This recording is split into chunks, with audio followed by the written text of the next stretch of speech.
دوسری طرف ریلیف دیا جاتا ہے، اور یہ ریلیف کس کو دیا جاتا ہے؟ یہ پاکستان پیپلز پارٹی کے رہنما کو یہ اسپیشل ریلیف دیا جاتا ہے، شرجیل میمن کو، تاکہ شرجیل میمن کو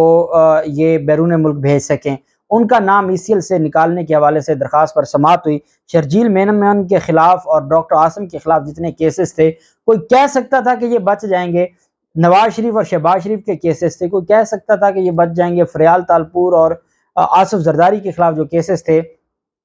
سوائے پاکستان میں ایسا کہیں نہیں ہو سکتا۔ جو آج اعتزاز احسن صاحب نے بات کی ہے پریڈکشنز کے حوالے سے، بالکل حقیقت ہے کہ پاکستان میں جنہوں نے اربوں روپے چرائے ہوں وہ ملک کے وزیر اعظم بھی بن جائیں، صبح وہ پیشی پر جائیں ضمانت کی، شام کو ان کو وزیر اعظم بنا دیا جائے، اور اسی طریقے سے جنہوں نے اربوں روپے لوٹے ہوں وہ ملک کا وزیر خزانہ بن جائے۔ یہ ہمارے ملک میں ہی ہو سکتا ہے، ایسا اور دنیا کے کسی ملک میں نہیں ہو سکتا۔ سندھ ہائی کورٹ میں پیپلز پارٹی کے رہنما اور صوبائی وزیر شرجیل میمن کی درخواست پر سماعت ہوئی، اور ای سی ایل سے نکالنے کی یہ نظر ثانی کی درخواست تھی جس کو عدالت نے منظور کیا۔ ان کا نام مستقل بنیادوں پر ای سی ایل سے خارج کرنے کا حکم دے دیا، اور عدالت نے کہا کہ جو شرجیل میمن کے وکیل نے دلائل دیتے ہوئے کہا کہ عدالت نے ضمانت منظور کرتے وقت ای سی ایل میں نام شامل کرنے کا حکم دیا تھا۔ شرجیل میمن کو ملک سے باہر جانے کے لیے بار بار اجازت لینا پڑتی ہے، وہ ٹرائل کورٹ میں باقاعدگی سے پیش ہو رہے ہیں، اس وجہ سے مستقل طور پر ان کے خلاف 6.25 ارب روپے کی کرپشن کے ریفرنس ہے۔ شرجیل میمن کی نظر ثانی، اور یہ نظر ثانی کی درخواست ہائی کورٹ میں، ہم نے دیکھا ہے کہ ریویو کا آپشن تو سپریم کورٹ کے پاس تو ہے، ہائی کورٹ کے پاس ریویو کا آپشن اس طرح نہیں ہے جب وہ کانسٹیٹیوشنل جورسڈکشن میں کیس سن رہی ہوتی ہے، لیکن وہاں نظر ثانی کی درخواست سندھ ہائی کورٹ نے منظور کرتے ہوئے اس کا نام جو ای سی ایل سے نکال دیا ہے اور اس کو ریلیف دیا گیا ہے، اور یہ انوکھا ریلیف ہے جو انہی کو مل سکتا ہے۔ بہرحال یہ ان کو ریلیف دیا گیا، جبکہ مریم نواز کی طرف سے آج ایک بات کی گئی ہے، جب رپورٹر نے یہ سوال کیا مریم نواز سے کہ جو اگر عمران خان 2023 میں جو الیکشن آپ کہہ رہی ہیں کہ 2023 میں ہوگا، مختلف حلقوں سے الیکشن لڑتے ہیں، تو آپ بھی عمران خان کے مقابلے میں انہی تمام حلقوں سے الیکشن لڑیں گی؟ رپورٹر کا یہ سوال تھا۔ مریم نواز نے کہا میں پاگلوں کی طرح ہر جگہ سے کھڑی نہیں ہو سکتی۔ اب ان کو پتہ ہے کہ عمران خان کا مقابلہ نہیں کیا جا سکتا، ان کو پتہ ہے کہ عمران خان کے مقابلے میں کھڑا نہیں ہوا جا سکتا، اور ان لوگوں کے بس کی بات بھی نہیں ہے، اور یہی وجہ ہے کہ اب یہ ہیلے بہانے کر رہے ہیں اور ہیلے بہانے کر کے اپنی جان بچانا چاہتے ہیں، لیکن الٹیمیٹلی ان کو عمران خان کا مقابلہ کرنا پڑے گا اور عمران خان کے سامنے شکست فاش۔ اچھا وہ 2023 کا الیکشن ہو یا وہ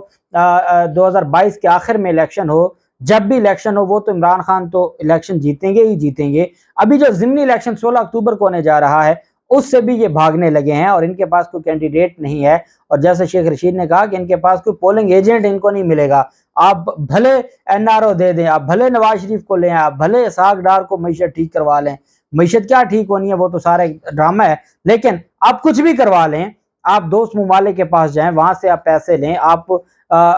جو امریکہ کو اڈے دے دیں، وہاں سے ڈالر لے لیں، کچھ بھی کر لیں، لیکن حقیقت یہ ہے عوام نہیں ووٹ دے گی، پھر آپ کو پولنگ ایجنٹ بھی اپنے رکھنے پڑیں گے اور پھر آپ کو ووٹ بھی خود ڈالنے پڑیں گے۔ عوام سے امید نہ رکھیے گا، اب عوام کو بے وقوف نہیں بنایا جا سکتا، اور اب عوام ان کی باتوں میں آنے والی بھی نہیں ہے۔ ایک سندھ حکومت کی طرف سے درخواست دی گئی تھی بلدیاتی الیکشن کے حوالے سے، بہت زیادہ تنقید ہوئی الیکشن کمیشن پر بھی، سندھ حکومت پر بھی۔ اب الیکشن کمیشن نے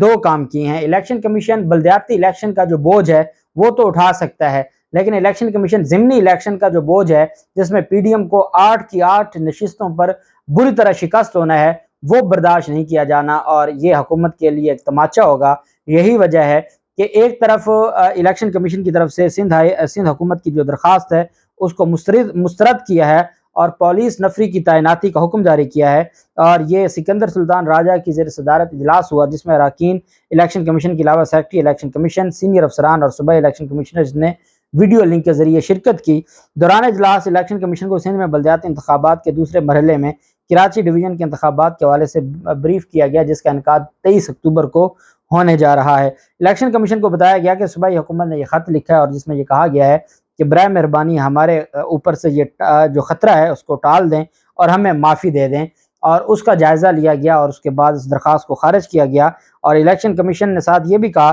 کہ ضمنی انتخابات کے لیے وفاقی حکومت سے 60 کروڑ روپے کی رقم کے لیے کہا تھا، لیکن ابھی تک یہ فنڈز الیکشن کمیشن کو مہیا نہیں کیے گئے۔ الیکشن کمیشن نے تشویش کا اظہار کرتے ہوئے خدشہ ظاہر کیا کہ الیکشن کمیشن کو فنڈز کی فراہمی بر وقت نہ کی گئی تو الیکشن کا انعقاد ممکن نہ ہوگا، اور انہوں نے ساتھ یہ بھی کہا کہ ہم یہ رابطہ کریں گے اور یہ رابطہ کرنے کے بعد ہم ساری چیزوں کو دیکھیں گے۔ اب ان کو پتہ ہے کہ کوئی نہ کوئی بہانہ تو ان کی طرف سے بنایا جانا ہے، اور یہی بہانہ ہے کہ اب یہ اس الیکشن سے بچنا چاہتے ہیں، ضمنی الیکشن سے، اور ضمنی الیکشن سے بچنے کے لیے یہ سارے کے ساری جو چیزیں ہیں وہ اب اس پر یہ پانی پھیرنا چاہتے ہیں، اور نہیں چاہتے کہ 16 اکتوبر کو الیکشن ہو، عمران خان الیکشن لڑے اور عمران خان ان کو ٹف ٹائم دے۔ اور یہی وجہ ہے کہ ان کو اس بات کا اندازہ ہے، اور یہ اسی خوف اور ڈر کی وجہ سے نہیں چاہتے کہ ہمیں عمران خان کے مقابلے میں الیکشن میں جانا پڑے، اور اب یہ ہیلے بانے کر کے اس الیکشن سے نکلنا چاہتے ہیں۔ لیکن ایک بات یہ یاد رکھیں کہ ان کے لیے اس الیکشن سے نکلنا مشکل ہو جائے گا۔ یوسف رضا گیلانی کے خلاف توشہ خانہ ریفرنس دائر کر دیا گیا ہے پاکستان تحریک انصاف کی طرف سے، چیئرمین سینٹ کو یہ ریفرنس دائر کیا گیا، چیئرمین سینٹ یہ ریفرنس پھر آگے الیکشن کمیشن کو بھجوائیں گے۔ انہوں نے بطور وزیر اعظم 2008 میں توشہ خانہ سے 4 گاڑیاں لیں اور 3 گاڑیاں آصف زرداری کو دیں۔ یوسف رضا گیلانی نے حلف کی خلاف ورزی کی ہے، وہ آرٹیکل 63 کے تحت رکن سینٹ نہیں رہ سکتے، اور ان کو کہا کہ یہ الیکشن کمیشن کو جلد ریفرنس بھجوایا جائے، اور چیئرمین سینٹ نے یہ ریفرنس وصول کیا اور یہ ریفرنس پھر آگے جائے گا۔ آصف زرداری نے گاڑیاں لی تھیں، اور آصف زرداری کے خلاف پہلے مرحلے پر یوسف رضا گیلانی کے خلاف درخواست دائر کی جائے گی، اور ساتھ پھر جو آصف زرداری ہیں ان کے خلاف بھی درخواست دائر کی جائے گی۔ اب یا تو الیکشن کمیشن کو آصف زرداری اور یوسف رضا گیلانی کو بھی ساتھ نااہل کرنا ہوگا، یہ نہیں ہو سکتا کہ عمران خان کو نااہل قرار دیا جائے کہ آپ نے 36,000 کا یہ جو گفٹس ہیں وہ آپ نے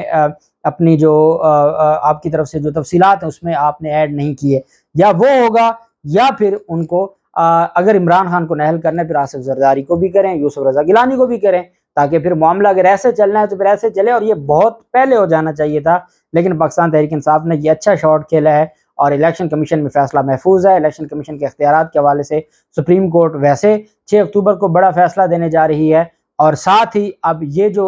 یوسف رضا گیلانی اور اس کے بعد آصف زرداری کے خلاف جو ریفرنس ہے یہ ان کے گلے پڑ جائے گا، اور یہ اس مصیبت سے نہیں نکل پائیں گے۔ دیکھتے ہیں کیا ہوتا ہے، جو بھی تفصیلات ہوں گی آپ کے ساتھ شیئر کرتے رہیں گے۔ اللہ پاک پاکستان کا حامی و ناصر ہو۔ بہت شکریہ۔ اللہ حافظ۔ پاکستان زندہ باد۔